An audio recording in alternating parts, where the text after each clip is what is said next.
name is Martin Fleming, but also the Candiditas. It's a name I got because I've just had a 50th anniversary. And that 50th anniversary was on Thursday. It was the day I walked into an ashram and decided that that was where I wanted to study philosophy and consciousness. So 50 years ago on the 3rd of July, 75.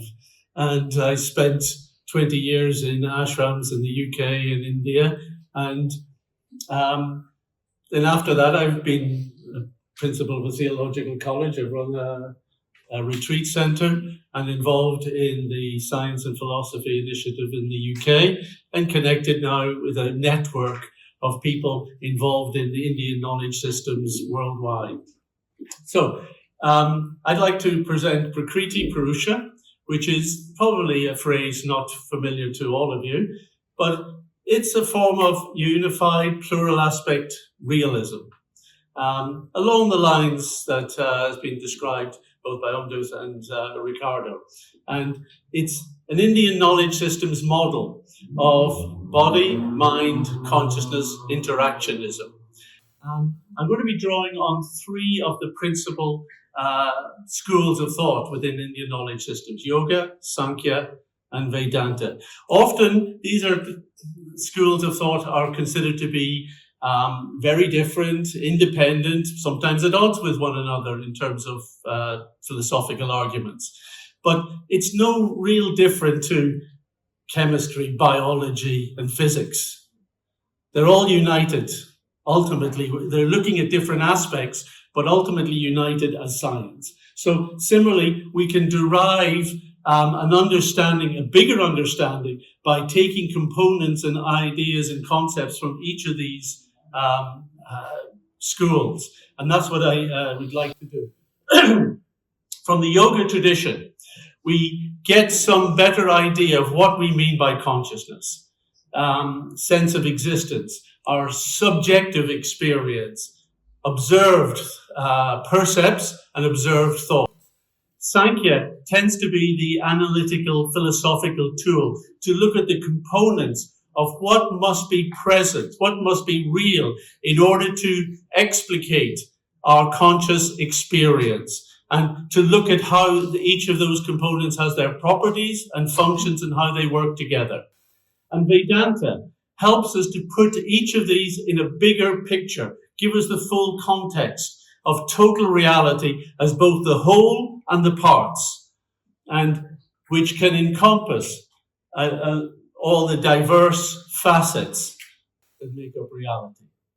So today I just want to introduce a framework. It's derivative from those schools, which integrates features also of monist, dual aspect, and quantum-based theories of consciousness, and to look at how this model, this framework, can be a help in explaining the experience of qualia, mind-brain interaction, and also agency and intention. We start with aspects of consciousness, what we experience, the contents of our conscious experience.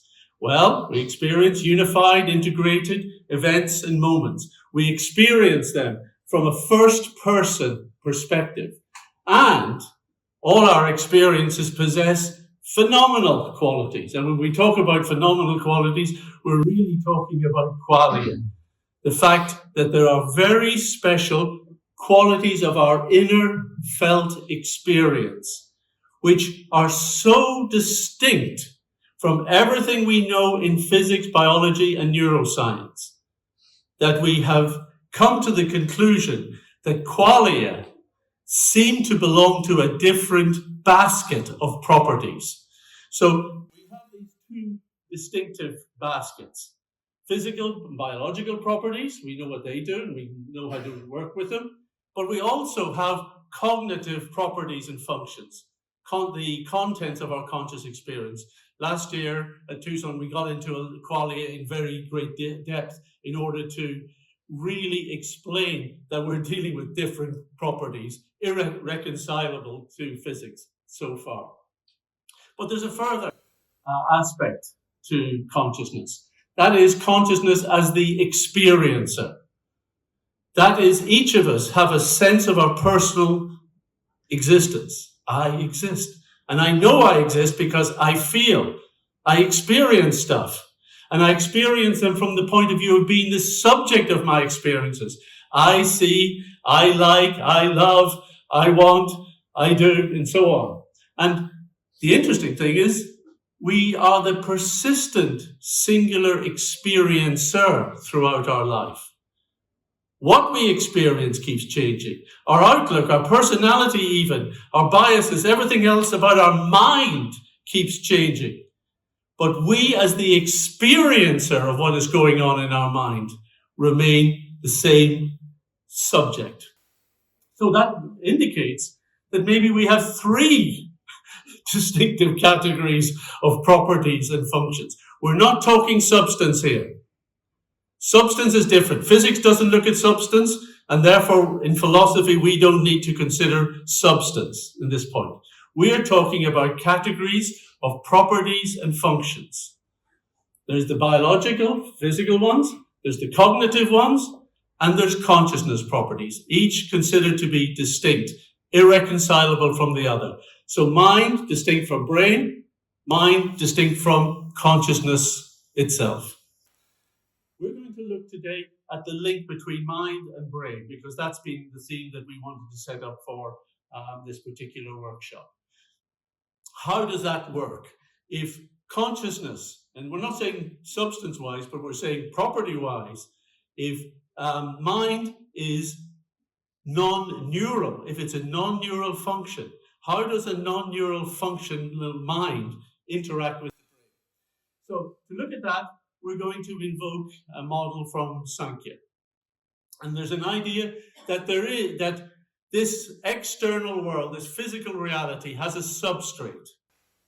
And that substrate gives rise to certain evolutes of properties that we recognize as external matter, physical stuff, and also as mind stuff, properties of mind. So two different types of categories of properties emerging from the same substrate.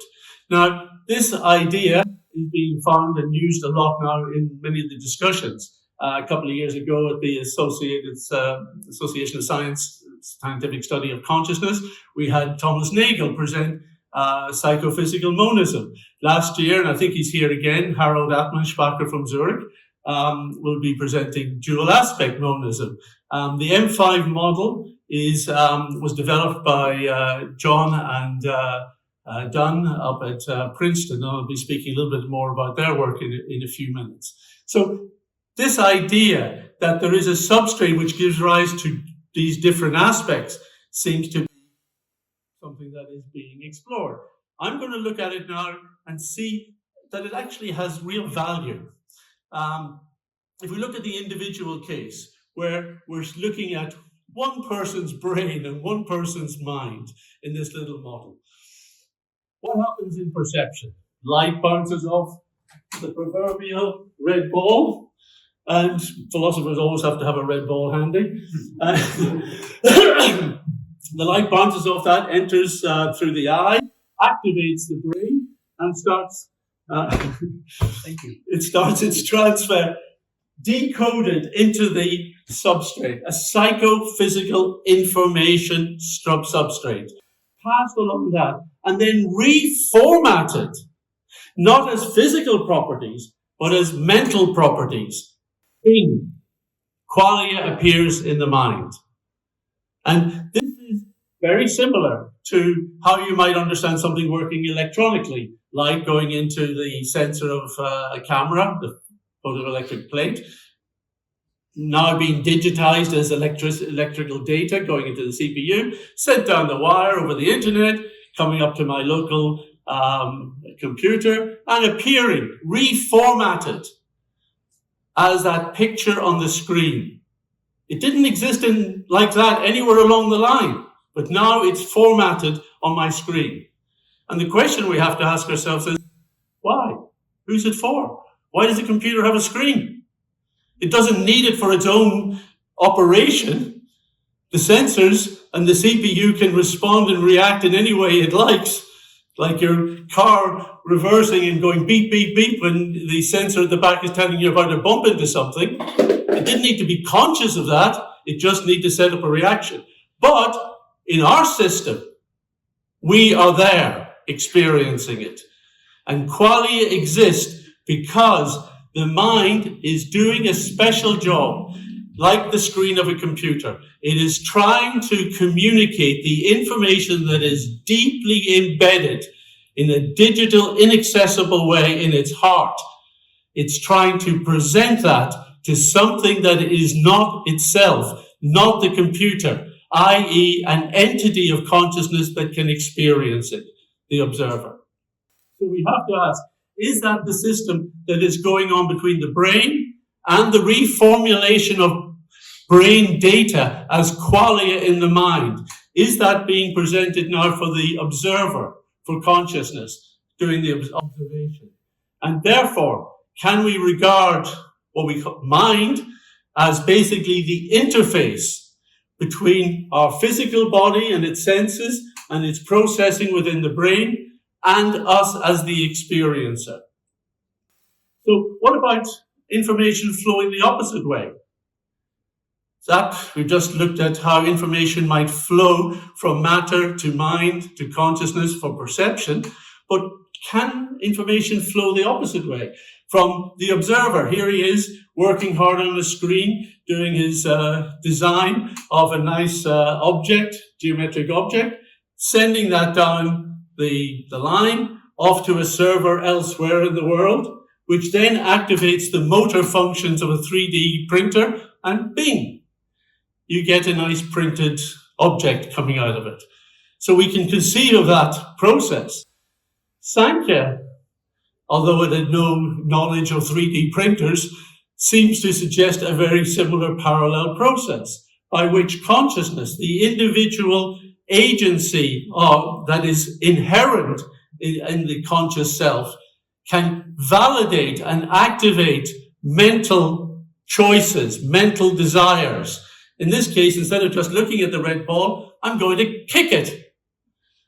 So that information then becomes decoded from the mind back into the substrate, passed along through the substrate, ready for reformulation into the physical line of properties. Now, we've got a couple of questions to answer on this one. At the moment, physics really looks at quantum field theory as being our base. There's lots of physicists trying to understand, is there something below that, beyond it? How does that work? But quantum field theory is still basically the one we can play around with. So the question is, can non-neural data influence the output of quantum activities? And that's why we're grateful to my colleague Omduth for explaining that in terms of quantum mechanics, we can't rule out the possibility of how non-neural information might change quantum states. So theoretically, there could be routes. We don't know them. We need to explore that. It's been done experimentally, and I mentioned the modular model of mind-matter manifestations. This was coined by Robert John and Brenda Dunn at Princeton. They ran the Princeton program, Princeton Engineering Anomalous Research. Robert John was the Dean of Engineering there for 27 years. They did experiments testing whether intention, conscious intention, could influence physical systems. They used different types, but the main one was quantum-based, pure random event generators. And the little chart down there shows some of the accumulated results. Each individual result was small, but when you accumulate all the effects of those trying to raise the output or decrease the output, then the statistical significance is huge.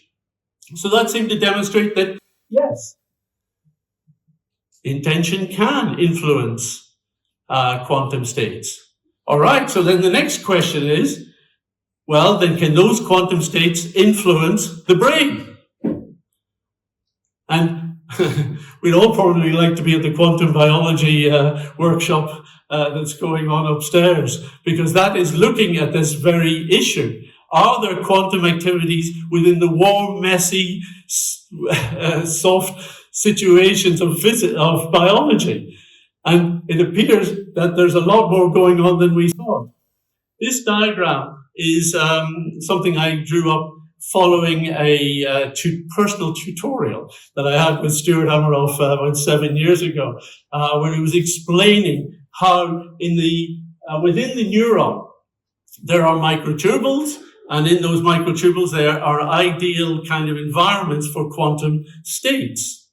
And the orchestrated aspect of ORCOR, which we're going to hear lots more about this week, the orchestrated aspect looks at how the effects of multiple aggregated quantum activity within the microtubules adds up to an influence in the neuron. Now, neurons normally fire by the charges building up on the outside. They're held back by what's called the axon hillock. The axon hillock is a type of threshold, but it's variable. And one of the things that can vary it is the action arising from physical activity based on quantum activity in the microtubules, which influences the axon hillock, in this case, to become enlarged, to become heightened, and hold back more charge than it would normally do. Or it can do the reverse. It can reduce the threshold and allow charge to pass through, and the neuron fires. So Stuart was making the case that actually it is quantum activities in the neuron that is controlling how each of them may fire. So now we do seem to have a situation where non-neural activity influencing quantum states, and those quantum states able to act on the brain. I am not saying that that is definitive. I don't know. But what I am saying is that you cannot make a claim that it is impossible or ruled out that non-neural information from the mind could not affect physical things and could not affect the brain. It could be. There's definitely areas that could be investigated in this without the conservation of physics, without all the bias that there seems to be against that. Now, and eventually the brain does become activated, sends the motor information, we get to kick that ball. Now I want to explore in just a few minutes a little bit more about the substrate. A few weeks ago, we got to chat with Thomas Nagel again, and we were asking him about the substrate. And there didn't seem to be an awful lot of information available from his side on that. So I've introduced him now to Sankhya and given him a lot of reading material.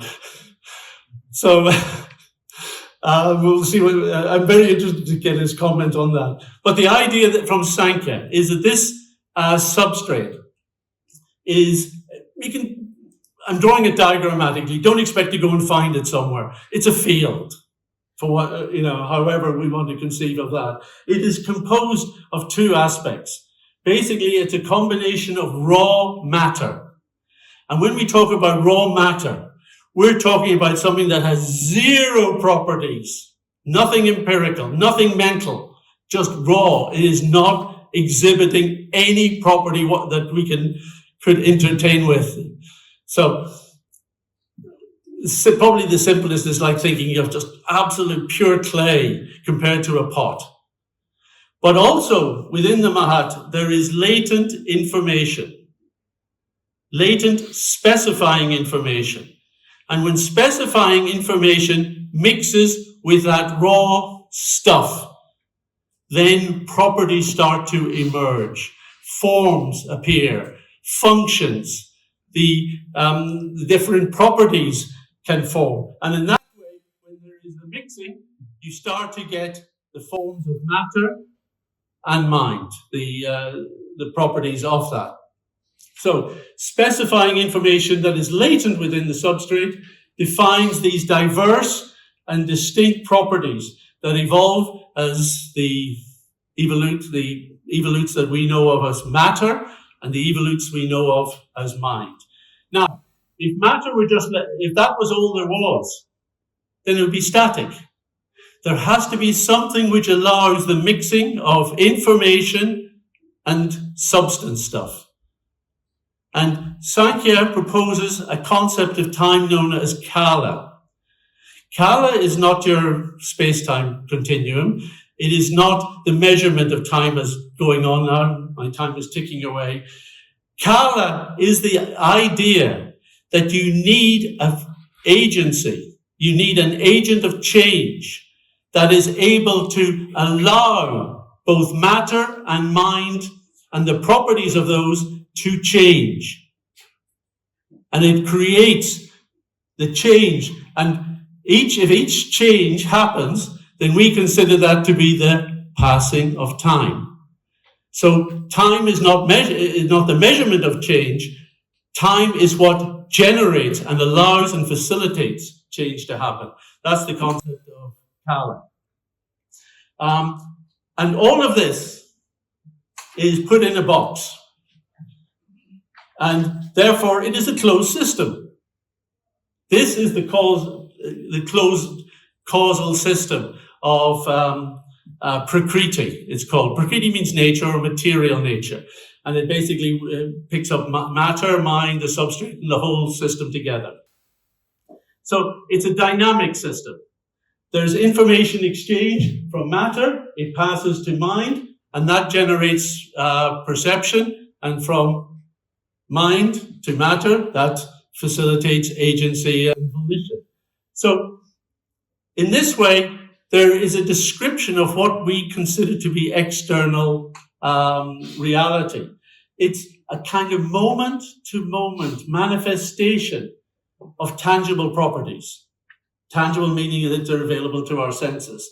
And each moment is generated from a specific broadcast of a data packet from within the Mahat. So, bing, this moment disappears. Bing, the next moment. So it is like what happens on your LED screen. You know, a broadcast packet activates the electronic substrate, fires up the pixels, and with the pixels, when they're aggregated, the impression is an image. So that's how we experience reality.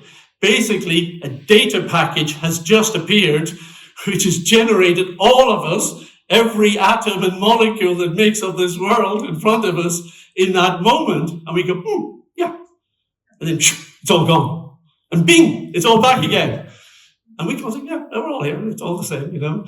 Nothing's, you know, barely changed. So this indicates that there is a sort of participative reality. There is a real world out there. In one sense, it's objective because it doesn't depend on each one of us. You know, from my point of view, the world is objective. But when we actually aggregate all conscious entities, and we're not just talking humans here, we're talking every living creature, anything with consciousness, and everything throughout the universe. When we aggregate all of that, then actually it's being defined by the volition of all consciousness. In that way, it is participative. So data is flowing down from matter to mind, and then once consciousness reacts to what's in the mind, data is being passed back. So if we look at that system again of the LED screen, we've kind of got our observer at one end of it, reacting to the picture, and then sending information into the substrate. And that is providing, guess what? That intentional information being fed back from this moment is defining the boundary condition, as Amduth was saying, for the next moment, which allows their quantum mechanics may not be random. It may be being defined through this system. Now, the processing of the substrate is beyond us. It's not that we're entirely directly in control of that. So overall, we have this picture of Prakriti, which encapsulates the world, our bodies and brains, and all the minds and of everything. But consciousness is situated outside that. And that consciousness is not Prakriti. It is Purusha. It is an entity of consciousness, as has been described earlier. It's outside of Prakriti because it has different properties. That doesn't mean there's a huge substance issue on this. It just means there's different properties. And one of the properties is that consciousness observes what's going on with Prakriti. You observe things change. You observe matter change. You observe your mind changing. Those are all being manipulated by Kala, but you are the thing that Kala can't manipulate. You observe the passing of time. Therefore, you are outside of time as a conscious entity. Purusha is non-temporal in that case. So this system, then you have to ask, well, is information just coming from the brain? Or is information about the world also being stored in the substrate? And is that also accessible for mind in order to generate your experience? And if that's the case, we've got something that addresses all these issues. Qualia. Why qualia have their specific nature, their specific phenomenal qualities, can't be addressed by physics, by neuroscience. The richness issue, or sparseness is sometimes called, why your experiences are so rich is because the brain doesn't have an awful lot of information to feed the mind, actually. Not enough.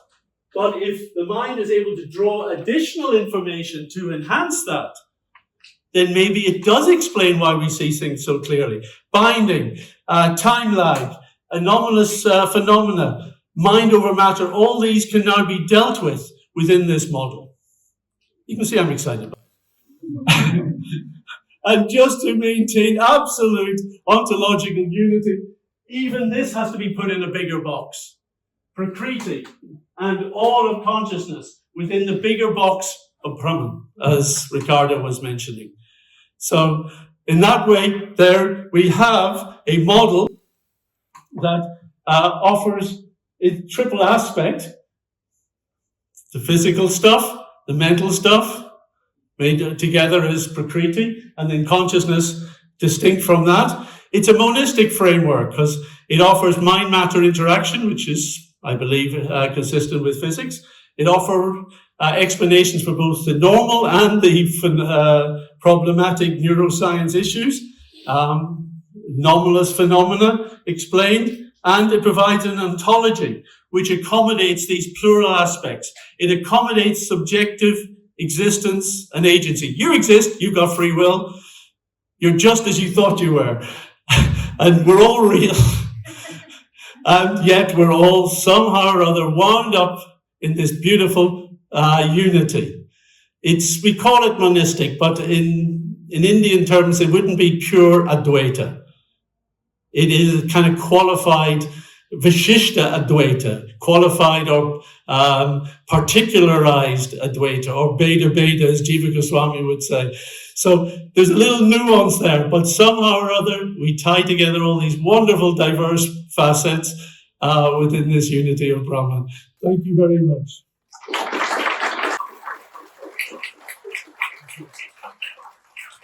I'm not sure I've got a lot of time. Maybe one or two quick questions. Okay, I think gentleman there was very quick. Yeah, thank you very much. I have a question about the psychophysical substrate. And first, I thought you used the technological metaphor of decoding and encoding like in a computer. But then I realized that you have something more in mind in terms of a process which is also mental, or which includes mental activities, and you talked about participatory realism. And that's very interesting. And I would like to ask you if you think that these processes in the psychophysical substrate are accessible by first-person experience. Can they be observed in a certain way? Yes, is the quick answer. If we look at this, you can do experiments. is it possible for mind to access the mind of others and what others' minds have stored here? That's an experiment that can be done. Is it possible that if everything that exists physically is left an imprint within the substrate, is it possible to access that directly? And that's the process that I studied under David Moorhouse, who's part of the Stargate CIA process of remote viewing. And we would do lots of experiments trying to delve into seeing things distant in space and time. Basically, sometimes this is referred to as akashic. It's subtle physical stuff being stored here. So yeah, it is possible to do those experiments. I've run, and I'd love to do a workshop here one day of remote viewing. You can do it for first timers. You'll all experience it. And you would see that you're able to access information that you didn't know what it was, didn't know what the target was, but you will pull back interesting data on that through the process. I think I've probably run over Heidi has been ready to start. Okay, one more. Yeah, so I'm new to this kind of a conceptual framework, so I'm a bit confused about the distinction between mind and consciousness. And in your kind of a framework, is thinking or thoughts part of the mind, while body or feeling in consciousness, or what's the sort of the? This is a very major point, and I think it's a big contribution that Indian knowledge systems have. And I think the reason that they've come up with this is because it is developed from a meditative, contemplative tradition, as it is in the East. Western philosophy has enough trouble explaining brain. And then we have these thoughts, well, do brain and mind, are they different? Oh, maybe. Maybe we've got problems. But Western philosophy cannot, or rather it conflates consciousness as that stuff we experience. And it's basically conscious moments. If I have a conscious moment, that's a thought. That's something I've seen. But actually, when those who have been involved in contemplation and going very deep in meditation, they have seen very clearly that this is in flux. All these thoughts, ideas, they are stuff that I am observing. And I can distance myself from those thoughts. And I can distance myself from the percepts. They are the content on the screen. They are what's been generated out of this machine in visuals and in sounds and in other things. Consciousness is like a pure perspective. Yes. But because it has the ability to be aware and to experience, we take what we get from the mind as our thoughts. We take it as like it seems like it's me. But when you actually look at it, you'll find that it's kind of like a voice speaking to you.